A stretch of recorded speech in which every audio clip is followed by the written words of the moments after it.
இன்னைக்கு ஐயனார் துணை சீரியல்ல சோழன் வந்து வாசல்லயே நின்னுட்டு தம்பிக்காக வெயிட் பண்ணிட்டே இருப்பான். என்ன நடக்க போதோ தெரியலையே அப்படின்னு படபடப்போட நின்னுட்டு இருப்பான். லாட்ஜ்ல ரூம்ல பல்லவனும் காயத்ரியும் கேம் விளையாண்டுட்டு இருப்பாங்க. அந்த சமயத்துல கதவ தட்டுவாங்க போலீஸு. இவங்க 2 பேரும் யார்டா கதவ தட்டுறாங்கன்னு யோசிச்சு இப்படி பார்த்துட்டே இருப்பாங்க. அப்போ போலீஸ்ல வந்து திரும்பி தட்டிக்கிட்டே இருப்பாங்க. போலீஸ் வந்து கதவ தட்ட தட்ட அப்ப பல்லவன் யாரு? அப்படின்னு கேட்பான். உடனே கதவ திற அப்படின்னு சொல்லி அவங்க சவுண்டா சொன்ன உடனே இவன் போய் கதவ திறப்பான். உள்ள யாரெல்லாம் இருக்கா? அப்படின்னு சொல்லிட்டு எட்டி பார்ப்பாங்க. நாங்க 2 பேர் தான் இருக்கோம் அப்படின்னு சொல்லிட்டு பார்த்தோனே, ஆமா நீங்க 2 பேரும் இங்க என்ன பண்ணிட்டுருக்கீங்க? நீங்க என்ன பண்றீங்க? அப்படின்னு சொல்லிட்டு கேட்பாரு போலீஸ்காரர். அதுக்கு வந்து பல்லவன் சொல்லுவான், நாங்க காலேஜ் படிக்கிறோம் அப்படின்னு. காலேஜ் படிக்கிற பசங்களுக்கு இங்க என்னடா வேலை? அப்படின்னு சொல்லிட்டு ஊதுடா அப்படின்னு சொல்லி அவன சொல்லும்போது ஸ்மெல் பண்ணி பார்ப்பாரு. அவன் அவன் மேல எந்த ஸ்மெல்லும் வராது. அதுக்கப்புறம் அந்த ஒரு லேடி க போலீஸ் வந்து அந்த பேக் எல்லாத்தையும் செக் பண்ணுவாங்க. பேக்ல எதுவும் இல்ல சார் அப்படின்னு அந்த பெண் போலீஸ் சொன்ன உடனே, இவர் கேட்பாரு, "இங்க 2 பேரும் நீங்க இவ்வளோ நேரம் என்ன பண்ணிட்டு இருந்தீங்க?" அப்படின்னு சொல்லி கேட்பாரு. "சார் நாங்க 2 பேரும் பேசிட்டு தான் இருந்தோம். பேசுறதுக்கு இவங்க வேற இடமே உங்களுக்கு கிடைக்கலையா? இங்க தான் நீங்க இப்படி நின்னு பேசிட்டு இருப்பீங்களா? 2 பேரும் முதல்ல கிளம்புங்க" அப்படின்னு சொல்லிட்டு வெளிய கூட்டிட்டு போயிருவாங்க.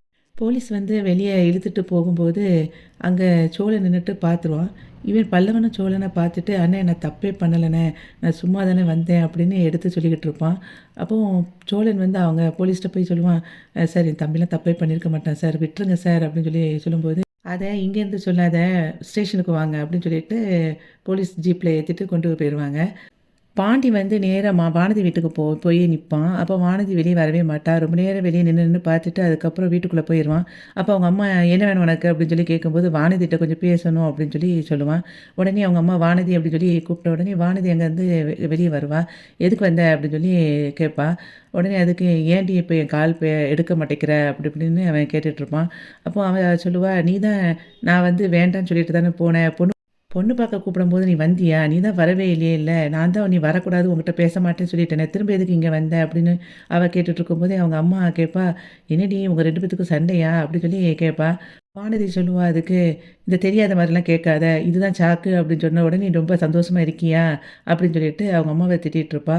பாண்டி வந்து அவங்க அம்மாகிட்ட பேசுவான். "எம்மா கொஞ்சம் வானதி கிட்ட தனியா பேசிக்கிறேன் 2 நிமிஷம்.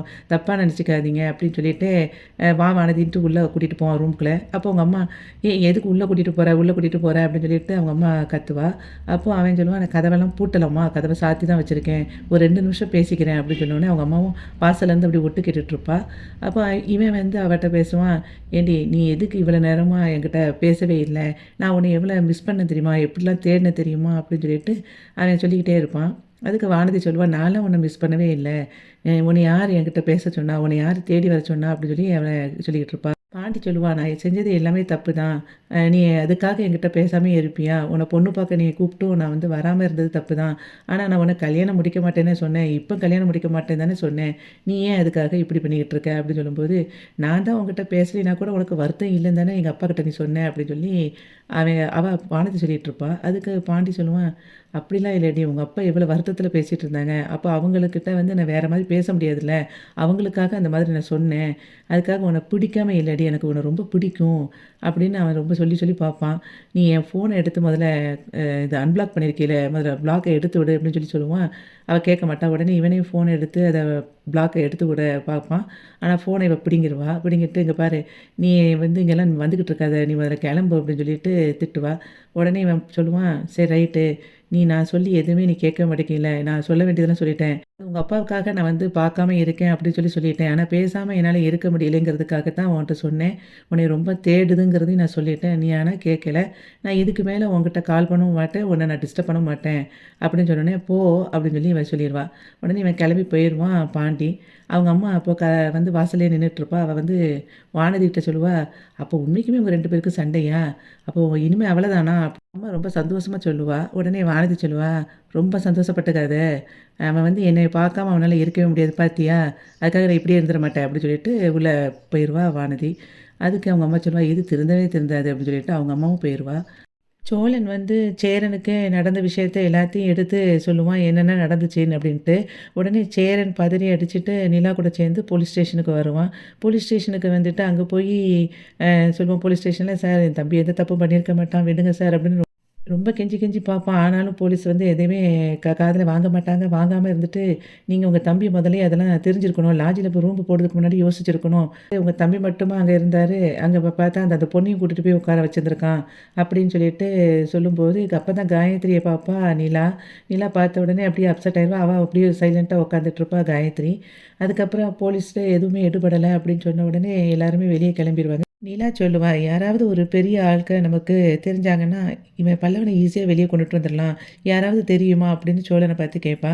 அப்போ "எனக்கு யாரும் தெரியாதே" அப்படின்னு யோசிச்சுட்டு இருக்கும்போதே, சேரன் சொல்லுவான், "எனக்கு ஒரு எம்எல்ஏவை தெரியும். அவரு எனக்கு நல்ல பழக்கம் தான். நான் வேணா அவர்ட்ட கால் பண்றேன்னு" சொல்லிட்டு, அவர கால் பண்ணி கூப்பிட்டுருவான். உடனே அவரும் இவனுக்காக வந்துருவாரு. அதுக்கப்புறம் அந்த எம்எல்ஏ வந்து வருவாரு. வந்து அவங்களுக்கு எல்லாத்தையுமே கேஸ்ல இருந்து க எடுத்து விட சொல்லிருவாரு. உடனே அவரும் போலீஸும் சரி, இதில எல்லாத்துலயும் சைன் பண்ணிட்டு கிளம்புங்க அப்படின்னு சொல்லிட்டு கிளம்புவாங்க. அப்போ பல்லவன வந்து ரிலீஸ் பண்ணிருவாங்க. அங்க வந்து காயத்ரி உட்காந்துருக்கிறத பார்த்த உடனே நிலா சொல்லுவா, "அந்த பொண்ணையும் நம்ம ஏதாவது ரிலீஸ் பண்றதுக்கு சொல்லுங்க" அப்படின்ட்டு சோழன்ட்ட சொல்லுவா. "நம்ம என்னங்க பண்ண முடியும் அதுக்கு?" அப்படின்னு சொல்லும்போது, "பல்லவன் தானே கூட்டிட்டு போயிருக்கான். அப்ப நம்ம தானே பார்க்கணும். சொல்லுங்க" அப்படின்னு சொல்லி சொல்லும்போது, இவ சொன்ன உடனே அவன் சோழன் வந்து போலீஸ்ல கேட்பான். சார் அந்த பொண்ணையும் கொஞ்சம் ரிலீஸ் பண்ணுங்க" அப்படின்னு சொல்லும்போது, "நீங்க முதல்ல உங்க தம்பிய கூட்டிட்டு போங்க. அந்த பொண்ணுக்கு அவங்க வீட்லேருந்து வருவாங்க. அவங்க வீட்ல நாங்க கால் பண்ணிட்டோம்" அப்படின்னு சொல்லிட்டு சொல்லுவாங்க. நிலா சொல்லுவா, "சார் நீங்க எஃப்ஐஆர்லாம் போடலையே" அப்படின்னு சொல்லும்போது, "ஏம்மா காலேஜ் படிக்கிற பொண்ணு பசங்கள வந்து எப்படி பண்ண முடியும்? அதெல்லாம் பண்ணல. நாங்க பார்த்துக்குறோம். நீங்க கிளம்புங்க" அப்படின்னு சொன்ன உடனே, நிலா வந்து காயத்ரிட்ட சொல்லிட்டு கிளம்பிருவா. சேரன் வந்து அந்த எம்எல்ஏக்கு ரொம்ப தேங்க்ஸ் சொல்லுவான். அப்போ அந்த எம்எல்ஏ சொல்லுவாரு, "உங்க தம்பிக்கு முதல்ல நல்லா அட்வைஸ் பண்ணுங்க. என்னால அடிக்கடிலாம் இப்படி வர முடியாது. அதனால பார்த்து நடந்துக்க சொல்லுங்கன்னு" சொல்லிட்டு அவரு கிளம்பிருவாரு. பல்லவன் வந்து சேரன்ட்ட போய் சொல்லுவான், "அண்ணா நான் தப்புலாம் பண்ணலண்ணா. நான் சும்மா பேசிக்கிட்டு தாண்ணா இருந்தோம்" அப்படின்னு சொல்லி போய் சொல்லுவான். அதுக்கு அவன் சொல்லுவான், "ஆமா உனக்கு பேசுறதுக்கு வேற இடமே கிடைக்கலையா? உன்ன காலேஜுக்கு தானடா படிக்க அனுப்புனேன். காலேஜுக்கு போய் படிப்பேன்னு பார்த்தா, நீ இந்த மாரி பொறுக்கித்தனம் பண்ணிக்கிட்டு இருந்திருக்க. உன்னையெல்லாம் நான் எவ்வளோ நம்பினேன்" அப்படி இப்படின்னு சொல்லிட்டு இருக்கும்போது சோழன் வந்து அவன அடிச்சுட்டே சொல்லுவான், "உனக்கு எவ்வளோ திமிரு இருந்தா போய் லாட்ஜில போய் ரூம் போடுவ? உனக்கு பேசுறதுக்கு வேற இடமே கிடைக்கலையாடா? நான் உன்னைய அங்க பார்த்தோனே என் மனசு எப்படி பதறுனுச்சு தெரியுமாடா?" அப்படின்னு சொல்லிட்டு பயங்கரமா அடிச்சு விட்டுருவான். அப்ப வீட்டுக்கு எல்லாரும் வந்துருவாங்க. வீட்ல எல்லாரும் நிக்க வச்சு பல்லவன கேட்டுட்டு இருப்பாங்க. அப்போ பல்லவன் திரும்பி எல்லார்ட்டயும் போய் மன்னிப்பு கேட்பான். "நான் வந்து தப்பே பண்ணல" அப்படின்னு. அப்போ இவ நிலா சொல்லுவா, "அது எப்படி? நீ இப்போ வந்து ஹோட்டலுக்குன்னு போயிட்ட. போன பிறகு அத வந்து நாங்க போகவே இல்ல, தப்பு பண்ணலன்னு சொன்னா யாரு நம்புவாங்க உன்னைய? இப்ப நீ ஆம்பள பையன், நீ தப்பிச்சு வந்துருவ. ஒண்ணும் பிரச்சனை கிடையாது. ஆனா காயத்ரியோட நிலைமைய நெனச்சு பாத்தியா? ஒரு கேர்ள கூட்டிட்டு போகும்போது, அத நீ யோசிக்க வேண்டாமா? நீ அவளுக்கு என்ன பிரச்சனை வரும்னு? இப்போ உன்ன விட அவளுக்கு எவ்வளோ பெரிய ப்ராப்ளம் வரும் தெரியுமாடா? இப்ப அவங்க வீட்ல சொன்னாலும் ஒத்துக்குவாங்களா? யாரும் ஒத்துக்க மாட்டாங்க தானே! அப்டி சொல்லிட்டு இருக்கும்போது, "நான் தப்பே பண்ணல அண்ணே" அப்டின்னு சொல்லும்போது, சேரனும் அடிச்சுருவான், சோழனும் திரும்ப அடிச்சுருவான். சேரன் சொல்லுவான், "நீ கேட்கும்போதெல்லாம் காச உனக்கு குடுத்தேனடா. நீ வந்து நாங்க பட்ட கஷ்டத்த நீ படக்கூடாது அப்டிங்கிறதுக்காக தானே நான் வந்து உனக்கு எல்லாமே குடுத்தேன். கேட்காம காசு குடுத்தேன். ஆனா நீ இப்டி வந்து தப்பு பண்ணுவேன்னு நெனைக்கவே இல்ல. உன்னைய வந்து தம்பின்னு சொல்லவே எனக்கு இப்ப அசிங்கமா இருக்கு. என்கிட்டலாம் வராத போ" அப்டின்னு சொல்லிட்டு திட்டி விட்டுருவான். பல்லவன் வந்து பாண்டிகிட்டயும் போய் கெஞ்சுவான், "அண்ணே தப்பு நான் பண்ணவே இல்லண்ணே" அப்படின்னு சொல்லிட்டு. அது வந்து "நீ இப்ப சொன்னாலும் எங்களால நம்ப முடியாதுடா. நீ முதல்ல ஒழுங்கா இருக்க பாரு, போ அங்கிட்டு" அப்படின்னு சொல்லிட்டு அவனும் திட்டி விட்டுருவான். அப்படி எல்லாரும் திட்டிட்டு இருக்கும்போதே அவங்க அப்பா அங்கேருந்து வருவாரு. நடேசன் சொல்லுவாரு, "உனக்கெல்லாம் எவ்வளோ திமிரு இருக்கணும். படிக்க வேண்டிய வயசுல உனக்கு இந்த மாதிரி உனக்கு கேட்குதா? முளைச்சு 3 இல விடலாம் ரூம் போட வேண்டியிருக்கா ரூமு. ஏன் உனக்கு உங்க ஆத்தா புத்தி அப்படியே வந்துருச்சா?" அப்படின்னோனே எல்லாரும் ஷாக் ஆகி பார்ப்பாங்க. அப்போ திரும்ப இவனும் வந்து, "நீங்க இப்படிலாம் பேசாதீங்கன்னு" சொல்ல வருவான். "இங்க பாரு கைய நீட்டி ஏதாவது பேசினா கொன்னு விடுவேன் பார்த்துக்கோ. இனிமே யாராவது உன்னைய அங்க பார்த்தேன், இங்க பார்த்தேன்னு ஏதாவது சொல்லணும். அதுக்கப்புறம் இருக்கு இந்த நடேசன பத்தி" அப்படின்னு சொல்லிட்டு அவர் பாட்டுக்கு போயிருவாரு. எல்லாரும் அமைதியா தான் கேட்டுட்டு இருப்பாங்க.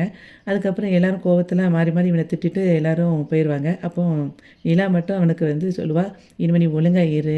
இந்த மாதிரி எதுவும் தப்பு பண்ணாம பார்த்துக்கோ" அப்படின்னு மட்டும் சொல்லிட்டு இருக்கிற மாதிரி இன்னைக்கு அயனார் துணை சீரியல் முடிஞ்சது. வீடியோவுக்கு ஒரு லைக் கொடுத்து சேனலை சப்ஸ்கிரைப் பண்ணுங்க. நன்றி.